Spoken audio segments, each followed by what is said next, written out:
And we're back with some more Hamilton Tigers franchise mode at FHM 11. And the last one, we went into the expansion draft along with the Portland Rosebuds, Houston Aeros, and Cleveland Barons, and drafted our team. Unfortunately, given that we are an expansion team and considering that we don't have a whole lot of top end talent, I would imagine this is not going to be the best of years. In fact, we're probably going to be in for a good few years of struggle here. We did get a couple of good prospects out of the expansion draft. We did get Jesper Wallstedt, who's 21 years of age, 2-star ability, 4.5-star potential. We got Matthew Savoie, who is a 2.5-star ability center at 20 years of age and the 3.5-star potential. Then you also have Simon Edvinsson, who's 21 years of age, defenseman, 2-star ability, 3.5-star potential. So you got some good guys there. You got some good prospects, but for the most part, we're going to need a lot more than that. However, before we advance the season, we have to free up 2 more spots on our roster. We currently have 25 players. We can only have a maximum of 23, of course. So I think we're going to send Edvinsson to the AHL. I don't want to have to expose him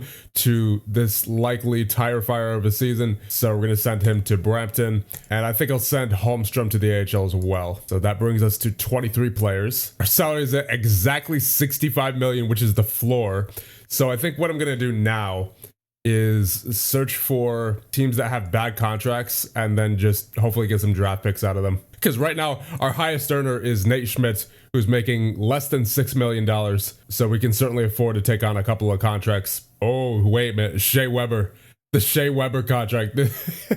His cap hit's still at $7.8 million for the next 2 years. And he's at a 1-star ability. That is a perfect contract to take on. That is absolutely perfect. Let's make a trade offer for the rights to Shea Weber's contract. I don't think Merrilainen will get much of a chance. He's only a 1-star ability at 22 years of age already, considering that Wallstedt's in his way. Yeah, I'll trade Merrilainen and they'll probably accept this. Wait a minute. Could I possibly get... Oh, that's a well-balanced offer, apparently. A first-round pick. Maybe if I just put a 7th? Yeah, they'll accept this. So, Levi Merrilainen and a 7th for this year in exchange for Shea Weber's contract and a first-round pick. Offer trade. Yeah, that's what I thought. Holmstrom does need to clear waivers. I can't imagine he gets claimed, though, because that's at a time where everyone's on waivers, right? Like, even some 2.5-star and 3-star players usually are on there. So I can't imagine that he'll get claimed out of all the players that are going to be waived that day, especially considering that he's only a 2-star. I mean, I guess you never know, but still. I'll take my chances. And there it is. The New York Islanders have accepted our trade offer of Levi Merrilainen and a 7th-round pick in exchange for the contract of Shea Weber and a 1st-round pick. Complete trade. There it is. Ooh, here's another one we can go after. Marc-Edouard Vlasic. He's got a $7 million contract for 2 years, only a 1.5-star ability at 37 years of age. I think that is another... That is another trade waiting to happen. Then again, it is San Jose, so they might not be willing to give up a first like the Islanders were, but still, we might be able to get something back, like a second maybe. Yeah, they're definitely not as willing. That's what I thought. We'd only get a 4th while sending Villain the other way. I don't think that's worth it. Not worth it. I'd rather keep Villain. Okay, I think I just found another one. Vladislav Gavrikov of LA. He's got a terrible quality contract, making almost $6 million for 1 year as a 2-star ability. So he's someone who you could put on your roster, so make use out of for 1 year while still having that terrible contract and potentially getting something back in addition to Gavrikov. The problem is there's not much value that we have to give back either. We could get a 3rd and Gavrikov for Holmstrom and Villain. I mean, this is probably going to be a pretty stacked draft anyway. Yeah, considering it's the first year draft. Yeah, Hagens, Schaefer, Ryabkin. I mean, obviously we're not getting a 1st, but a 3rd in this draft is still pretty valuable considering that, you know, get all these players down here, 2.5-star potential. I mean, some of those probably dropped to the 3rd round, you know? So, yeah, I think I might do that, actually. Yeah, Holmstrom for Gavrikov and a 3rd offer trade. And there you go. The LA Kings have accepted our trade of Simon Holmstrom in exchange for Vladislav Gavrikov and a 3rd-round pick. Complete trade. Of course, that does leave us with 8 defensemen, though. And if I trade Barry, who is currently making 1.25, so that's not going to affect the salary cap that much. If I move him, then we'll be back within the roster limits, and we could get a draft pick for him. Looks like it's only 6th and 7th here that I'm seeing. I mean, that's not much, but it's better than nothing, I suppose. Yeah, let's just send him to Seattle here. So there you go. We have traded Tyson Barrie for a 6th-round pick, and we're at the roster limit, and we are above the salary floor. Let's see, what team could use some cap relief? Definitely Boston. They should be willing to move Andrew Peeke. Yeah, that's a bad contract. All right, I just offered a 6th for Andrew Peeke, the one that we got from Seattle. So we'll see if they accept. They weren't going to be giving us any value in that trade, but still just an extra contract to get on board to get slightly more above the salary floor. And our first game in franchise history is a 3-2 win over the Detroit Red Wings, with the first goal being scored by Ross Colton from Gavrikov and Pinto. And then it actually went to a shootout with goals for us scored by Hoglander, Pinto, and Colton. Oh, the Bruins said no to a 6th round pick for Andrew Peeke. I don't know why they would say that when he's clearly got a bad contract. I mean, I would have thought that you would want some cap relief there, Boston, but all right, suit yourself. Anyway, with all that out of the way, let's get on with the simulation. And I think, you know, it's pretty obvious what this team is going to end up doing this season, and that's going to be contending for the first overall pick. So barring any unexpected twists to this franchise's performance this year, I think we could just go ahead straight to the end of the season. Okay, so I don't want to do this, but I'm going to send down Greg for the rest of the season until the playoff rosters open up, because he's one of the only guys who I can send down without clearing waivers. And given that we're now past the trade deadline and we've had guys on the injury reserve basically all season leading up until Kaliev came back, and Kaliev coming back kind of messed up the roster situation that we had going on. So I'm going to send down Greg for right now, but I'll definitely call him back up at the end of the season. Not that we're in the playoffs anyway. I mean,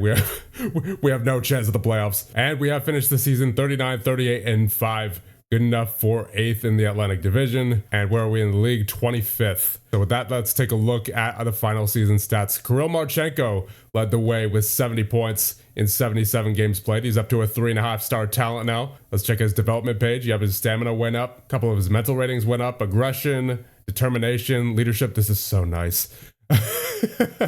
Offensive ratings did not go up, and defensive ratings did not go up either. Then Ilya Mikheyev was after him with 56 points in 80 games played. Then Newhook with 53, 46 for Fabry, 45 for Pionk, 41 for Colton, 37 for Savoie, who also saw a little bit of a growth. He's up to a 3-star ability now. Hoglander with 35, 28 for Lafferty, 27 for Donato and Beauvillier, 26 for Dumba, 24 for Ferraro, 23 for Greg in 62 games played. He, of course, is down in the AHL right now, but he will definitely have a spot on the roster next year. Then you have Ryan Suter with 20 points for Gavrikov as well. Schmidt with 18, Pinto with 15, 35 games played. Cotter with 12 in 60 games played. Kaliev with 8 in 17 games played. 7 for Martinez, 6 for Achari, and 5 for Olesen. And in goal, you have a 905 save percentage for Talbot in 43 games played, and a 907 for Wallstedt in 42 games played. I mean, overall, that went just about as expected, so I'm not really mad about not making the playoffs. Goals for per game, we were 23rd in the league with a 2.85. Goals against per game, we were 16th in the league with a 2.94. Faceoffs, we were 28th in the league with a 48.5. Power play, we were 16th in the league with a 20.5. And penalty kill, we were actually 3rd in the league with a 83.7. So clearly some good numbers overall. You know, I think that was a good start for our first year. But of course, our work with this team is only just getting started. So given that there's nothing else for us to do here, I think we can advance and see who wins the Stanley Cup. And your 2024-25 Stanley Cup champions are the Dallas Stars. This is their second championship in franchise history, the last one in 1999. The Stanley Cup playoffs winning goal was scored by Sam Steele. They went through Winnipeg, Nashville, Vancouver, and Florida in a sweep. So the reigning Stanley Cup champions are dethroned by Dallas. And now it's time for the awards. For the Ted Lindsay, you have Quinn Hughes winning it at 93 points this season. And the Art Ross goes to Kirill Kaprizov, who had 112 points this season, 47 goals. For the Maurice Richard, you have Brock Besser with 52 goals on the season and 94 points. The Lady Bing goes to Cam Atkinson of Tampa, who had 62 points this year, 30 goals. The Bill Masterton Trophy goes to Brad Marchand, who had 87 points this year, 27 goals. Mark Messier Leadership Award goes to Mario Ferraro. All right, there you go. We won something this year. 24 points on the season for him and 75 games played. And the Jennings Trophy goes to Phoenix Copley of LA. And for the Hart between McDavid, Pasternak, and Quinn Hughes, it is Quinn Hughes with 93 points. For the Conn Smythe, it is Wyatt Johnston of Dallas with 23 points in 24 games played. The Calder between Lane Hudson, Matvey Michkov, and Maxim Syplakov, I think that is. I don't know. Not entirely sure on that one.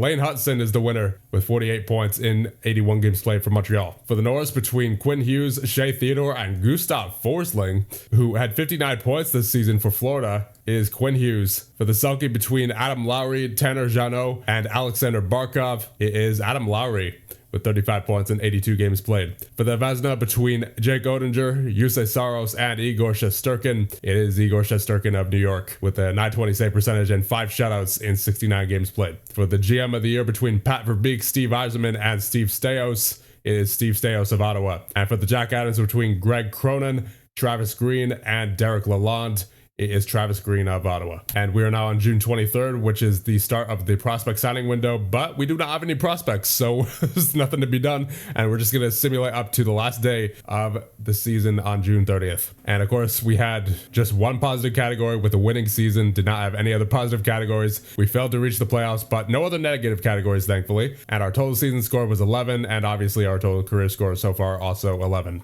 We have 2 points to spend. I will put them both into negotiating. And who's getting re-signed here? I think Pionk, as long as he doesn't want too much term, is 6 years for almost 7 mil. I don't know.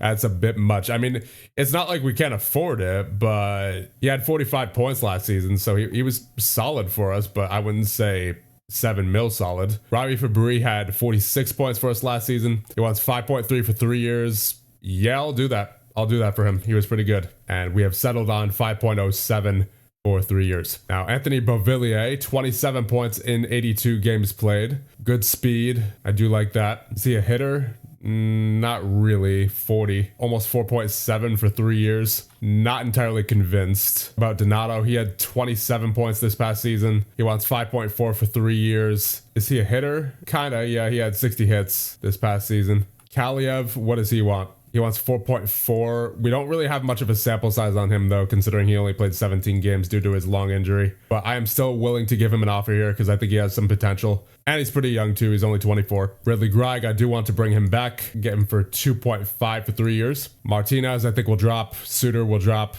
Schmidt, I would like to retain some veteran presence. He only had 29 hits last year, though. So I think we'll drop him as well. Olafson, he's only 22. Think we'll sign him. And he's only asking for basically 1 mil. So yeah, we'll definitely sign him. And he just negotiated himself into a lower price. So I'll certainly take it. Good to know that's still in the game.